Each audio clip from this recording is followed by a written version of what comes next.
You know this the song, Sha? Do you know? I didn't do it. Everybody knows Dorime. It's not Dorime. Remo was the That's the, I don't know what I said. It's the Riemann Man. You guys, hey guys, welcome back to my YouTube channel. I'm Fatgirlimma, and I have. My name is Charles Bourne, ladies and gentlemen. Oh God. What I do? What I do? I'm on Imal's YouTube. I'll blow. I'll make it in this life. I am a superstar. Can you beat that? No. Let's go. Oh my God, you guys! I'm sure you're wondering why I have him here. You're gonna find out soon, and you're gonna be shocked because everybody's always shocked, like, huh? Okay. But here, you guys, you know, if you're a returning viewer or viewist, thank you for returning. If you're new here, you know, I talk about everything plus size lifestyle. You know, people who were plus size in the past, and they still think that they're plus size now, but I didn't see it. Oh, please. But yeah, you guys, so today I have Charles Bourne with me. Thank you for bringing me on this platform. I'm so happy that I'm here to sell my market amongst other things. Let us proceed into the kingdom. First of all, Charles, I'll just okay, you guys. Charles. Yes, my darling. What do you do? So I do a lot of things, plenty things. I'm a jack of plenty, trade master of plenty, but primarily I'm a radio presenter. I'm a content creator, and media personality-ish. I act once in a while when the money is right. Okay. I'm also paid to snap picture when the money is right. But yeah, primarily I'm a broadcaster. That's beautiful. Thank you. so I met Charles Bourne when I was working at a radio station before. Yeah. I mean, damn the radio station, but damn them. But you see, I met an amazing friend here. That's not. And I'm sure you're wondering why he's here because he's in Plussize, but he does have a story to tell us. So Charles claims that he was a plus size kid while growing up. I was actually. I was really. I've seen your pictures. Yeah. You were just a chubby, cute kid. You've not seen my pictures from like 4 years ago. Are you serious? Yeah, 5 years ago, I was really big. Yeah, I was what they call Orobo Kibo. Oh my goodness. Kibo. That's what I was. Okay, you guys, let's go into it. Yeah. So yeah, he says he was a plus size kid. I've seen a couple of his pictures that I'm going to display here at some point. But yes, tell us, were you, for some of us, from infantry, from the oven, were brought out big? Yeah. Were you that kid? Or did you grow into being chubby? You were slim at first, and became chubby, and then... So how do I put this right now that makes sense? Evolution. The story behind my birth is very emotional. Oh. My mom went through like a whole lot of trauma. Okay. So I came out really, shriveled. I came out looking sick. They thought I was going to die. I would show you. I would show you guys that picture. God forbid I'm alive and I'm well. Yes. See this beauty. This beauty. But that time they think I'm gonna die. But the devil is a liar. That was it. Now the Lord have the final say. That is it. So I wasn't a fat kid from the open. Okay. I was sickly. But then for whatever reason, I just I think it's care and attention and whatnot because my mom was like, this is her first child. She had to ensure that I was gonna be. Yeah. So yeah, I grew into a chubby kid at some point. And I understand that. I stayed chubby for quite a while. So how did you welcome your chubbiness? Did you personally, how did you feel about being chubby? And then how did people treat you because you became chubby? This is a very emotional subject. And I'm going to try not to shed tears because it brings back memories, right? I never really... So, I never cared. I thought, because for the best part, I was, a day student at the time. Okay. Going from home, driver, comfortable life and everything. I was a rich kid as a child. Okay. I'm not just rich anymore, but then I was a rich kid. So I didn't think that I was anything wrong with me. Yeah. Until junior secondary school when my parents were like, it's time for you to enter into the boarding school. Oh, wow. And then prior to boarding school, there were signs here and there, my classmates would say some funny things like, oh, you are an Orobo, Rumampalo, elephants, all those things. But it didn't really hit home until boarding school. I was bullied, I was taunted. You know how I was treated differently. at the time I thought they were the regular kids because they were slimmer than me. They would wake them up normally. But your case will be different. Very different. You know, they would be extra with me. Yeah. They would pour me water, they would flog me necessarily, they'll make me run down and up the staircase for nothing. Why? You know, it was crazy. There was this one time on assembly, we had come to school, I had finished like a ridiculous what's it called? Chore in the hostel, and then we came to the assembly. We went to school for an assembly, and then we're usually on the assembly. After the assembly, you either run into the school or you march into the school. So that day was there to march, and we're all marching. And there was this senior I cannot forget in my life, Senior Sadiq. God will bless you, Sha. I won't say God will bless you. See you. Yes, let me not say anything. So like he was like, I should stop, and then I stopped, and he said I should run around the entire field 3 times. And I did, right? And as I was doing that, everybody's looking at you. Yeah, and then he was slapping my bum as I was doing that, you know. Goodness. It was just horrible. But yeah, that's the experience. It wasn't palatable at all. You know, for a better part, I wanted to be normal. You know? I started doubting myself. Of course, that's where it starts from. That's where it stems from. When people say, self-esteem, you will have low self-esteem, I'm saying that. You think we just woke up and decided to have it? Obviously, there are causes, there are things that cause us to feel the way that we felt or feel. So let me not even go into all of those. What you said here reminded me of my secondary school. I went to boarding school all through, from JSS1 to SS3. And I remember seniors always picking me out. There was this particular senior. Funny, I didn't do anything to her. She just said she didn't like my accent. Really? I'm not gonna lie. You. They are watching this. God is going to judge you. Let's go. So she just took her time to punish me. Wow. So it's always run to this, get my this, and everybody is laughing at you in your face. And you know you have friends. Yeah. And then they're looking at you with either pity or there's something that breaks you when they do all these things to you. Yeah. But let's not talk about me. So now, how did all of these things affect you growing up? Girl, for the best part of my life, right, I was a withdrawn child. So I would, even during holidays, I would come back to the house. I wouldn't want to go out. You know, my parents would be like, family. Do you understand? Let's go and see uncle, somebody, pastor, somebody to the beach. I'll be like, no, I don't want to go to the beach. I don't want to go. And that was not me before boarding school. My mom was always asking, you know, my dad, you know, my auntie, myself, what's the problem? Like, this wasn't like you. What's going on? I'm like, I don't want to go, I don't want to do anything, you know. They would buy clothes for me, and I would say, I don't want anything that would be tight. Yeah. I want clothes that are free. Yes. So I get to hide certain parts of my body. Thank you. You know, it was a lot, you know, growing up, thinking about it now. So relatable. Seriously, like it's weird how I forget my experiences. But when I listen to you, I remember mine because it's so similar. Like, you know that day we had a conversation on Clubhouse? It was so similar to mine. Like, almost everything that happened to you, I went through the same thing. I don't like going out. Whenever I want to see family members, I don't feel like going. And then I have an elder sister. Oh God, I hope she doesn't watch this. Like, everybody in my family, they're slimmer than I am. So you can imagine you can imagine being the chubby kid out of everyone who was slimmer, and then clothes are always made for the slim people. True. So the ones for plus size people, you always look weird. Oh, you actually go to the adult section to pick out clothes. So you're not picking clothes from the children's section. That is trauma on its own. It's crazy. Man. Yesterday, my sister sent a picture of us. We were still younger. We had a family reunion sort of thing. And it brought back memories. So there was this particular dress I wore. I remember I cried that day before we went out.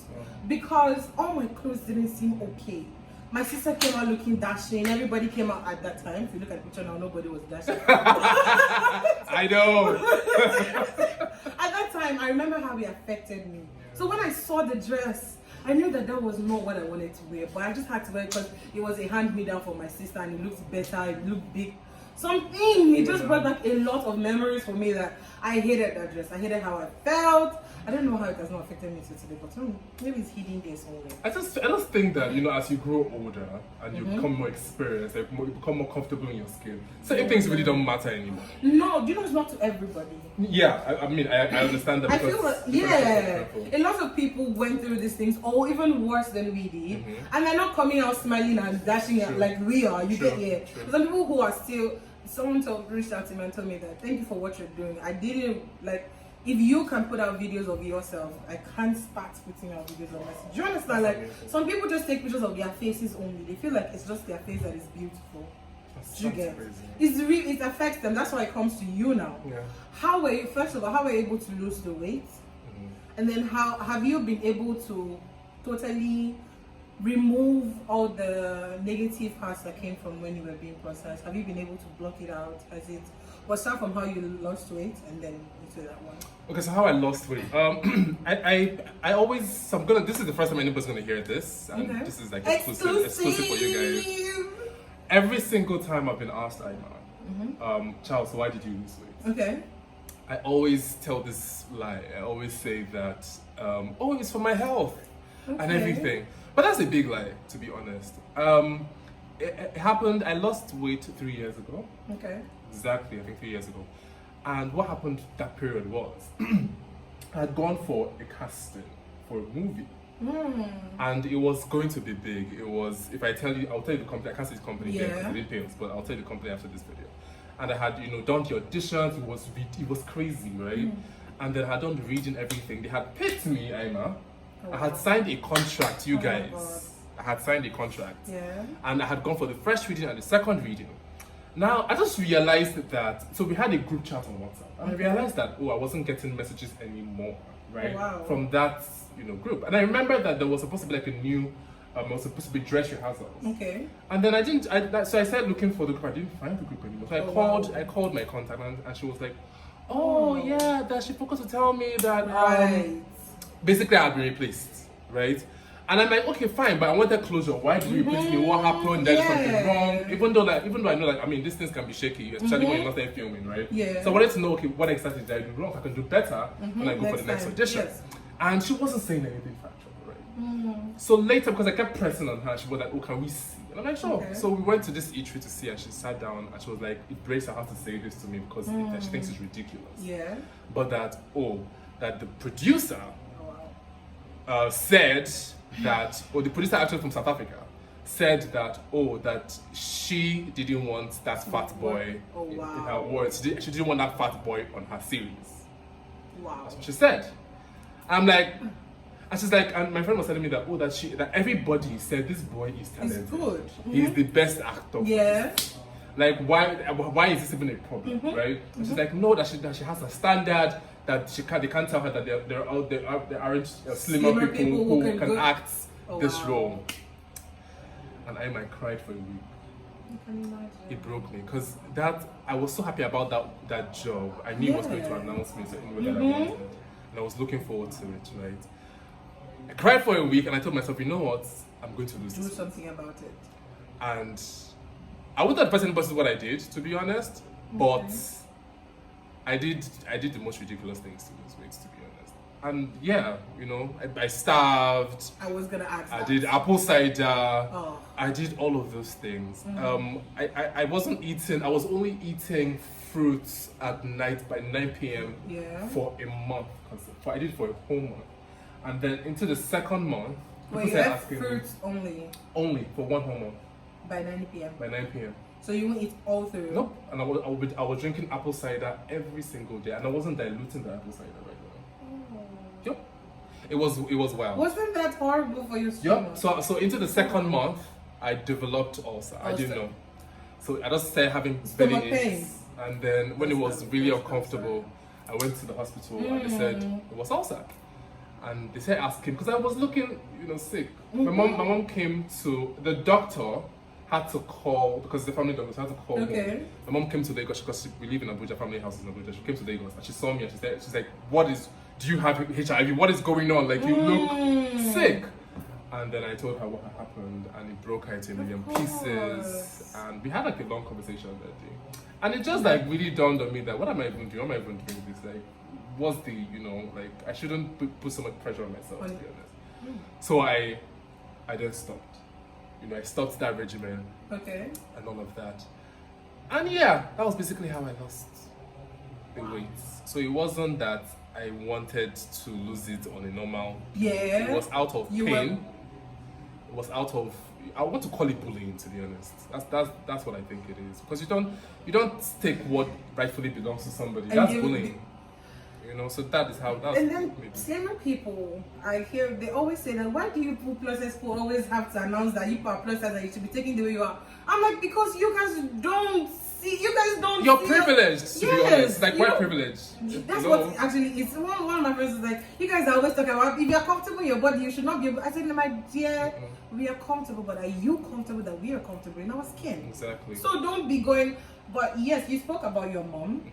And I wanted to ask, how was your family?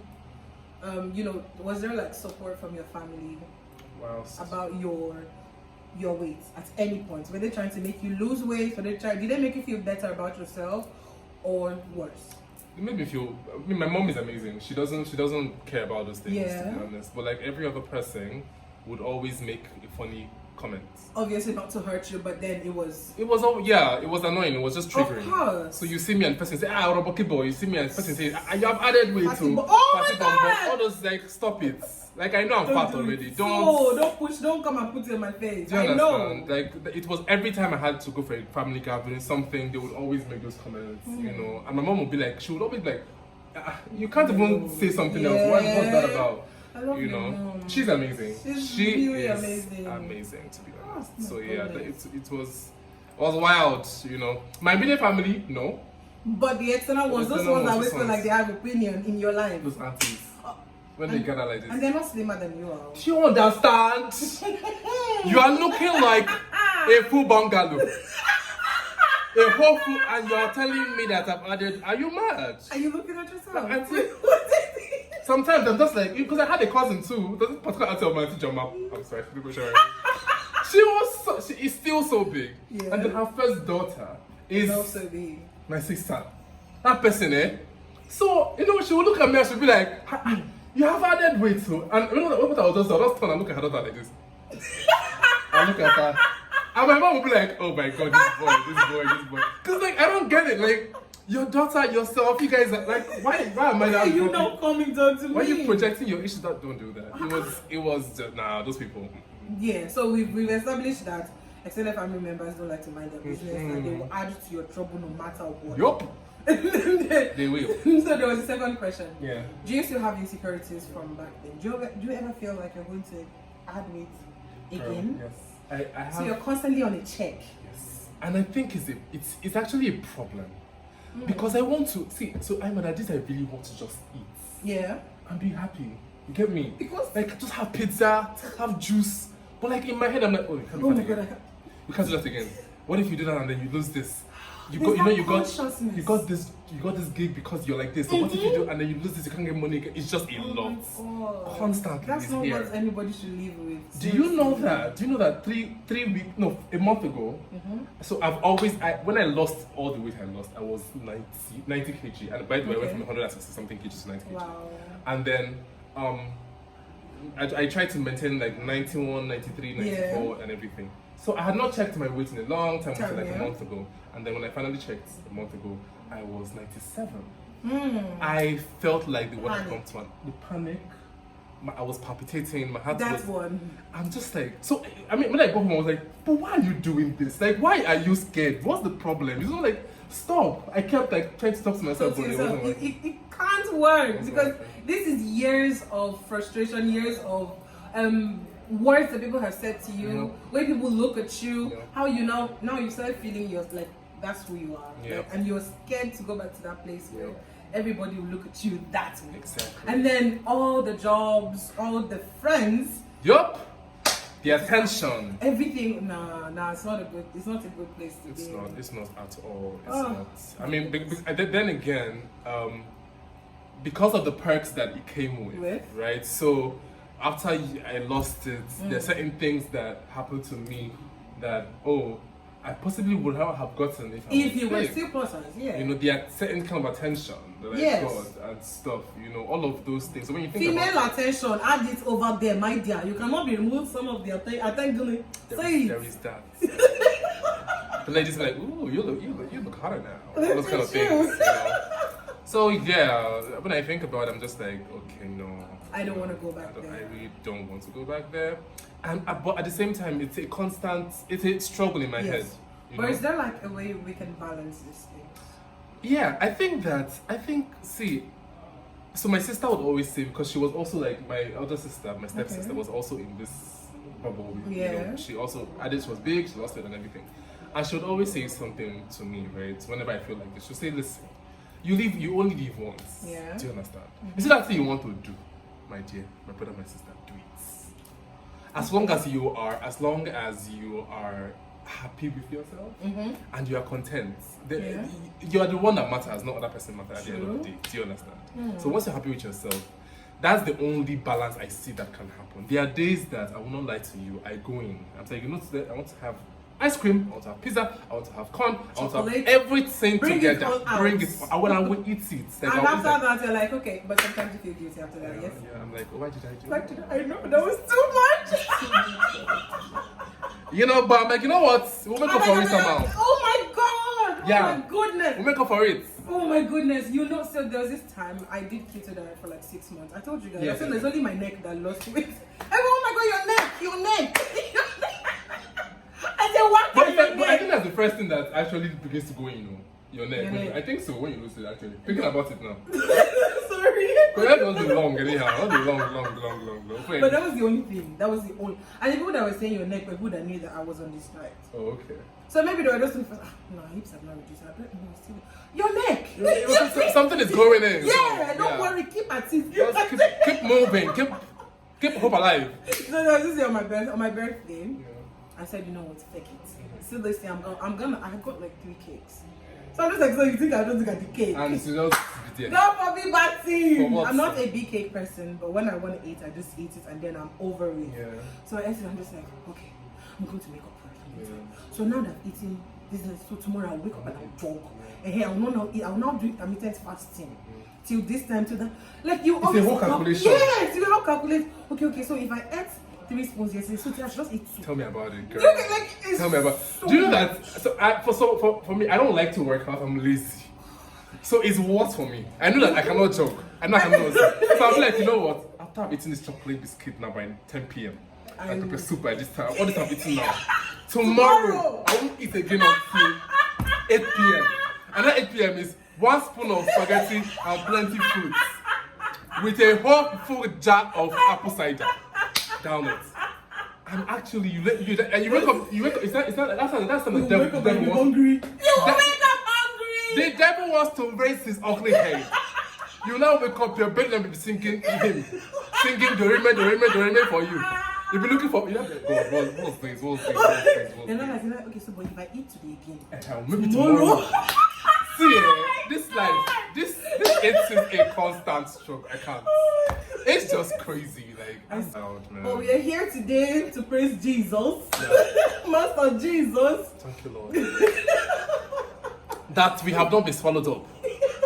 That we are still here, walking strong and standing, and we are having this video and laughing. I'm laughing about it. Okay, but so finally, yes. What would you like to tell other men? Because you know the thing is, I bring a lot of women on here.